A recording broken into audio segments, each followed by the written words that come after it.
இந்த கல்லுப்பு பத்தின விஷயங்கள் இது எக்ஸாக்ரேஷனா ட்ரூவா அப்படின்னா ஒரு விதத்துல உண்மை, ஒரு விதத்துல எக்ஸாக்ரேஷன். இவங்க சொல்ற மாதிரிலாம் செய்யும்போது அது எக்ஸாக்ரேஷன். ஓகேங்களா? இப்ப உண்மை என்ன அப்படின்னா, இந்த கல்லுப்பை நம்ம என்ன சொல்லுவோம் அப்படின்னா மகாலட்சுமியோட அம்சம் அப்படின்னு. மண் இல்லாத விதை இல்லாத விளையக்கூடியது. எங்கெல்லாம் உப்பு இருக்கோ அங்க மகாலட்சுமி தயார் நிறைஞ்சிருப்பா. எங்கெல்லாம் துளசி வனம் இருக்கோ அங்க நிறைஞ்சிருப்பா. பசுமாட்டு தொழுவம் இருக்கும், அந்த சாணம் கோமியம் இதெல்லாம் இருக்க இடத்துல அவ நிறைஞ்சிருப்பா. பால் தயிர் இதெல்லாம் இருக்க இடத்துல நிறைஞ்சிருப்பா. அப்ப சனி எப்ப நல்லா இல்லாம போறானோ, கோச்சார பிரகாரம் அஷ்டமத்து சனியா வரா, 7 நாட்டு சனியா வரா, அர்த்தாஷ்டம சனியா வரா அப்படின் போது நீ 10 வருஷத்துக்கு முன்னாடி என்ன தப்பு செஞ்சது அதை கொண்டு வந்து மக்களுக்கு முன்னாடி காமிச்சு. வடநாட்டுலாம் எந்த பூஜைனாலும் கடைசியில சங்கு ஊதுவோம். அது ஒரு மங்களகரமான வாத்தியமா கருதப்படுது. மங்களம் அப்படின்னாலே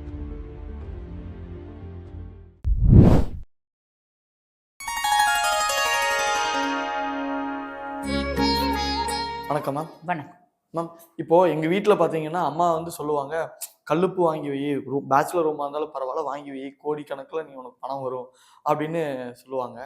அப்படி பார்த்தோம் அப்படின்னா இந்த கல்லுப்பு தயாரிக்கிற உப்பு தயாரிக்கிறவங்கள தான் கோடிஷனாக இருப்பணும், வைக்கிற எல்லாருமே கோடிஷன் ஆகணும். உண்மை. ஸோ எனக்கு இது வந்து ஒரு வேடிக்கையாக இருந்தது. ஸோ இதை பற்றி சொல்லுங்க, இது இது எந்த அளவுக்கு சாத்தியம், இல்லை இது உண்மையே இருக்கா அப்படின்றது தெரிஞ்சுக்கணும்னு ஆசைப்பட்டேன். இல்ல அது உங்க அம்மா மட்டும் இல்ல, நிறைய அம்மாக்கள் செய்யக்கூடிய விஷயம் இதுதான். ஏன்னா அந்த மாதிரி பதிவுகள் தான் வந்து பாத்தீங்கன்னா மில்லியன்ஸ் ஆஃப் மில்லியன்ஸ் வியூஸ் போகுது அப்படின்னா. கல் உப்பு ஜாடியில இந்த ஒரு பொருளை போட்டு வைங்க, நீங்க கோட்டீஸ்வரராவது உறுதி அப்படிம்பாங்க, அது மில்லியன் போகும். இந்த சாமியை கும்பிடுங்க, 48 நாள் கும்பிடுங்க அப்படின்னு சொல்லுவோம், அது வியூஸ் போவாது. காரணம் என்ன அப்படின்னா, மக்களுக்கு வந்து பாருங்க இப்ப ஹார்ட் ஒர்க் பண்றதுக்கு பிடிக்கல. ஒரு கடவுளை நான் வழிபாடு பண்ணி கடவுளனோட ஒரு அனுகிரகம் எனக்கு வேணுமா வேண்டாம். நான் ஒரு பர்ஸ்ல ஒரு சும்மா வந்து பாத்தீங்கன்னா ரோஸ் கலர் பர்ஸ் எடுக்கிறேன், அதுல ஒரு கிராம்பு ஒரு ஏலக்காய் போடுறேன், நான் பெரிய கோட்டீஸ்வரன் ஆயிடுவேன் அப்படின்னா அது மில்லியன் போகும். மக்களோட மைண்ட் செட் அப்படி இருக்கு.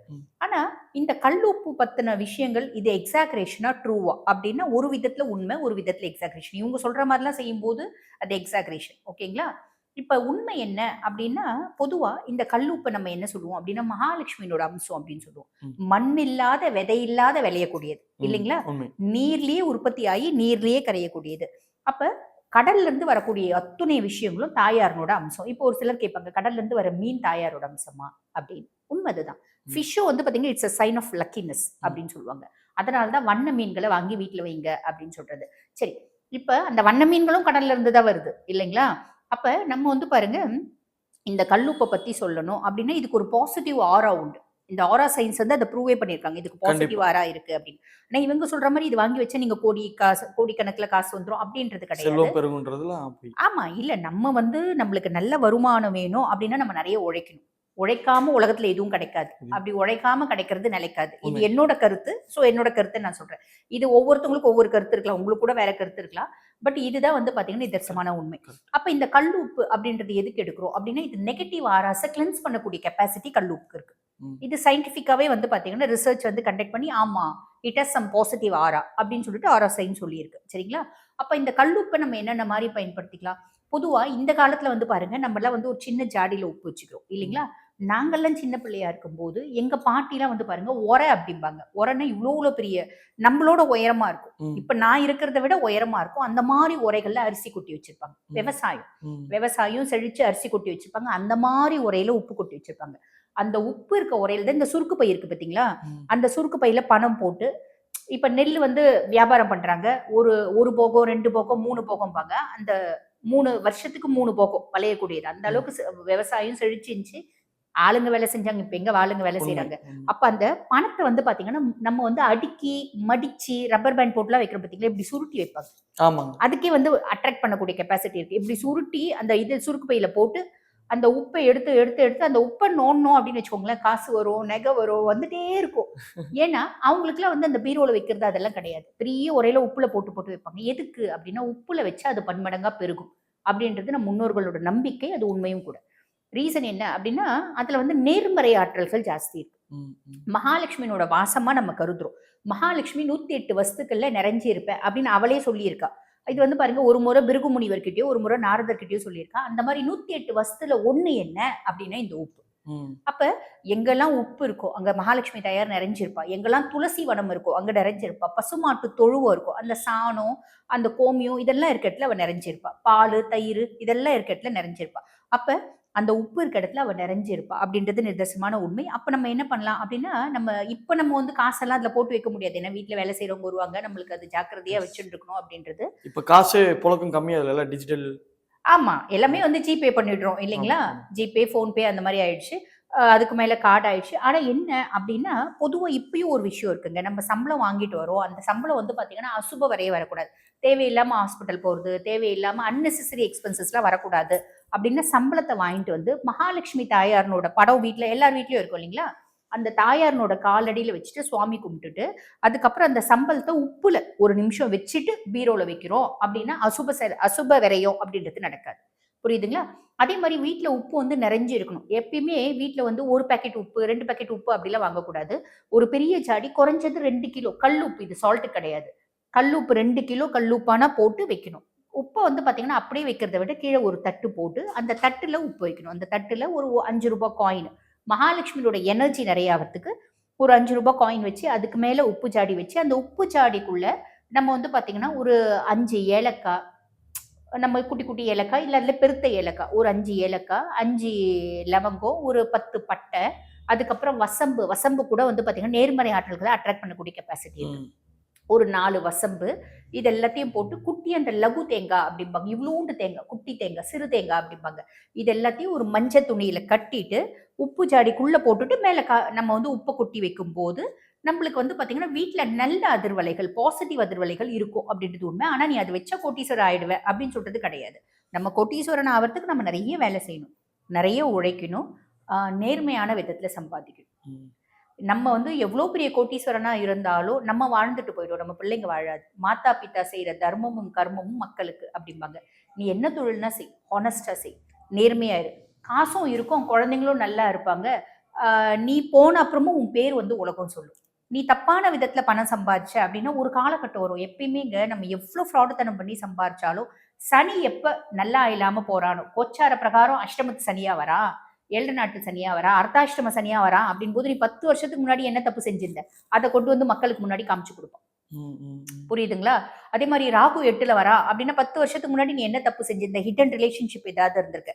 கொண்டு வந்து சமுதாயத்துக்கு காமிச்சு குடுப்பான். இப்ப கூட நீங்க பார்த்திருப்பீங்க. சோசியல் மீடியால. சோசியல் மீடியால பயங்கர ஃபேமஸா இருக்கவங்க ஆளுங்க, எக்ஸ்ட்ரா மேரிட்டல் அஃபேர், ரிலேஷன்ஷிப் கொண்டு வந்து எவ்ளோ வந்து ஒரு அவங்கள அசிங்கப்படுறாங்க. இதெல்லாம் வந்து பார்த்தீங்கன்னா, கிரகங்கள் 8ல போகும்போது, சனி ஃபேவரா இல்லாத போது கொண்டு வந்து காமிச்சு குடுத்துரும். அப்ப அந்த வேலை நம்மளுக்கு என்னத்துக்கு? எப்பயுமே இன்னைக்கு மழை பெஞ்சு, நாளைக்கு வந்து பெரிய லெவல்ல நெறைய காளானா நம்ம அடர்ந்து இருக்கிறத விட, எப்பயுமே ஸ்டாண்டர்டா இருக்கிறது நல்லது இல்லையா? உண்மை. ஹானஸ்டி இருந்தா கடைசி வரைக்கும் அவங்க இருப்பாங்க.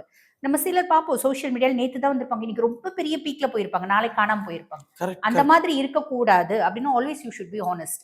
கண்டிப்பா. அந்த ஹானஸ்டி இந்த மாரி அ ஒரு எக்ஸாகரேஷனான பதிவு தான் அதெல்லாம். இது போடுங்க, அது போடுங்க, இப்படி ஆயிடும், அப்படி ஆயிடும். அது உண்மை கிடையாது. உண்மை அதுக்கு பாசிட்டிவ் ஆரா இருக்கு. மகாலட்சுமியோட கடாட்சம் இருக்கு. மகாலட்சுமி நீ வீட்டுக்குள்ள சும்மா உட்காந்துட்டு கதவு தாப்பால் போட்டுட்டு எனக்கு காசு வரும்னா, அவ எப்படி குடுப்பா? நம்ம உழைக்கணும். வேலை செஞ்சா தானே குடுப்பா. நம்ம அவளுக்குன்னு ஒரு லூப் ஹோல கிரியேட் பண்ணி குடுக்கணும். அப்பதானே குடுப்பா. அப்ப அந்த லூப் ஹோல கிரியேட் பண்ணி நம்ம குடுக்குறோம் அப்படின்றது உழைப்பு தான். ஒரு சிலருக்கு உண்டு. இயற்கையாவே சுய ஜாதகத்துல வந்து பாருங்க, சும்மா போயிட்டு ஒரு மூக்குத்தி வாங்கியிருப்பாங்க. 1 கிலோ தங்கம் ஃப்ரீயா வந்திருக்கும். அது அந்த நேரம், அந்த காலம், அவங்க ஜாதகம் அப்படி. 8ல ராகு இருக்கான்னா திடீர் தன பிராப்தி அப்படின்றதும் ஒண்ணு வர்றது உண்டு. அது வந்து 1000த்துல ஒருத்தவங்களுக்கு. எல்லாருக்கும் அப்படி வராது.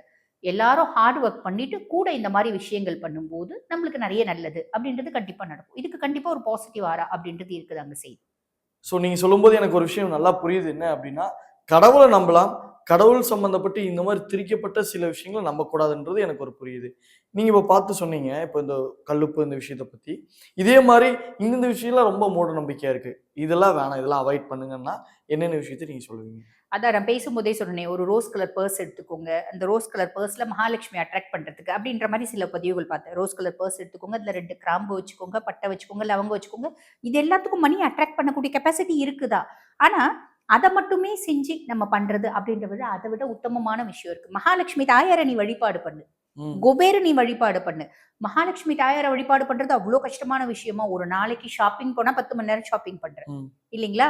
நான் ஃப்ரெண்ட்ஸோட சுத்துறேன். பீச்ல 2 மணி நேரம் சுத்துறோம். அப்ப ஃபோன் ஸ்க்ரோல் பண்றோம். ஃபோன வந்து இப்ப இன்ஸ்டால ஒரு நாளைக்கு ஒவ்வொருத்தரும் குறைஞ்சது 1/2 மணி நேரம் இன்ஸ்டால ரீல்ஸ் பார்க்குறாங்க. உண்மை, உண்மை, இல்லீங்களா? உண்மை. இவ்ளோலாம் நம்மளுக்கு செய்ய நேரம் இருக்கு. நம்மளுக்கு தாயார வழிபாடு பண்ண நேரம் இல்லையா? கரெக்ட். கடவுள்லயே வந்து பார்த்தீங்கன்னா, நம்மளுக்கு பணம், சந்தோஷம், மகிழ்ச்சி, குதூகலம் அதாவது 64 யோகங்களையும் கொடுக்கக்கூடியது யாருன்னா தாயாரனோட வழிபாடு. ஒரு முறை சங்கராச்சாரியார் சொல்லியிருப்பார், ஆதி சங்கராச்சாரியார் அவர் சொல்லியிருப்பார், அவரோட சிஷ்யர்லாம் அவங்கலாம் வந்து சந்நியாசம் பூண்டவங்க, சைவத்தை பரப்புறது தான் அவங்களோட வேலை. அவங்களுக்கு காசு பணம் எதுக்கு தேவை? தேவையில்லை, தேவையில்லை. அப்ப அவர் வந்து சொல்லியிருப்பார் அவங்களோட சிஷ்யர்கள் கிட்ட, இது நிதர்சனமான உண்மை, வைத்தனையும் வரலாறு சொல்றது. பா நீங்க எல்லாரும் மந்திர சித்தி, அவங்க மந்திர சித்தி அப்படின்னு பண்ணியிருப்பாங்க, ஈசன் கூட நேரடியா பேசுவாங்க, அம்பிகை கூட நேரடியா பேசுவாங்க. அப்ப அவர் சொல்லியிருப்பார் சிஷ்யர்கள் கிட்ட, முதல்ல யார் எந்த மந்திர சித்தி பண்றதுக்கு முன்னாடியும் மகாலட்சுமி தாயார வழிபாடு பண்ணுங்க. அதுக்கு எத்தனையோ மந்திரம் அவர் கொடுத்திருக்காரு. தாயார வழிபாடு பண்ணிட்டு அந்த இடத்துல பூமி சாயா அப்படிம்பாங்க. அப்படின்னா என்னன்னா, ஒரு துணி போட்டு அந்த இடத்துல படுக்கணும். என்னைக்கு தாயாரனோட கொலுசு சத்தம் கேட்குதோ அதுக்கு மறுநாள்ல இருந்து நீ என்ன மந்திரத்தை எடுக்கிற, சிவ மந்திரமானா இருக்கட்டும், அம்பிகை மந்திரமானா இருக்கட்டும், பெருமாள் மந்திரமானா இருக்கட்டும், நீ சித்தி பண்ண ஆரம்பி, உனக்கு டக்குன்னு சித்தி ஆயிடும் அப்படின்னு. அப்ப ஒரு மந்திர சித்தி கூட தாயாரனோட கருணை வேணும். அதே மாதிரி அவங்களுக்கு ஒரு நல்ல சாப்பாடு, யாச்சகம், அவங்களாம் வந்து சமைச்சு சாப்பிட்றது கிடையாது, யாச்சகம் வாங்கி சாப்பிட்றவங்க. அப்ப யாச்சகம் ஓரளவுக்கு நல்ல சாப்பாடு கிடைக்கிறது கூட தாயாரனோட அனுகிரகம் வேணும். நீ ஊர் ஊரா போறதுக்கு நீ சன்னியாசியா இருந்தாலும் உனக்கு காசு வேணும்ல, அதுக்கு தாயாரனோட அனுகிரகம் வேணும். இது எல்லாத்துக்கும் தாயாரனோட அனுகிரகம் வேணும் அப்படின்னு ஆதி சங்கராச்சாரியாரே சொல்லியிருக்காரு. அப்ப நீ வந்து சும்மா பர்ஸ்ல எடுத்து வச்சுட்டு இந்த மாதிரி யோசிக்கிறத விட, அந்த அந்த நேரம் வாரத்துக்கு ஒரு நாள் பர்ஸ்ல எடுத்து வச்சு நீ பாக்கெட்ல வச்சு அதை வந்து ஒரு பெரிய காசு வரும்னு எதிர்பார்க்கறத விட, டெய்லி 1/4 மணி நேரம் மகாலட்சுமி தாயார வழிபாடு பண்ணு. தாயாருக்கு எத்தனையோ மந்திரங்கள் இருக்கு. கடைசி 108 போட்டு இருக்கு. கடைசி கனகத்தாரா ஸ்தோத்திரம் அழகா வந்து தமிழ்ல வந்துட்டு இருக்கு.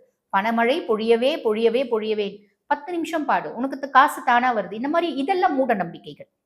பஸ்ஸை வை, அதை பண்ணு, உப்புல இதை போடு, கோடி ரூபாய் வந்துடும், நேரா திருப்பரங்குன்றம் போய் இப்படி வை, இப்படி வச்சியானா உனக்கு வந்து ஒரே வாரம், ஒரு வாரத்துல நான் வந்து கோடி ரூபாய் கிடைச்சிடும், இதுக்கு நானே கேரண்டி, இப்படி எல்லாம் நிறைய பேர் பேசியிருக்காங்க. அப்புறம் சில பேர் சொல்லுவாங்க, சபரிமலை போய் படிக்கட்டு ஏறும்போது இப்படி வச்சுட்டு போவாங்க. படிக்கட்டு ஏறதே ரொம்ப சிரமமான விஷயம், இதுல எப்படி இந்த முத்திரையை வச்சு ஃபாலோ பண்ணும், அந்த இந்த மாதிரியான விஷயங்கள் இல்ல. அதாவது மக்களுக்கு வந்து என்னன்னா, புதுசா சொன்னா அது வந்து அவங்களுக்கு வந்து இருக்கும் அப்படின்ற மாதிரி நம்புறாங்க.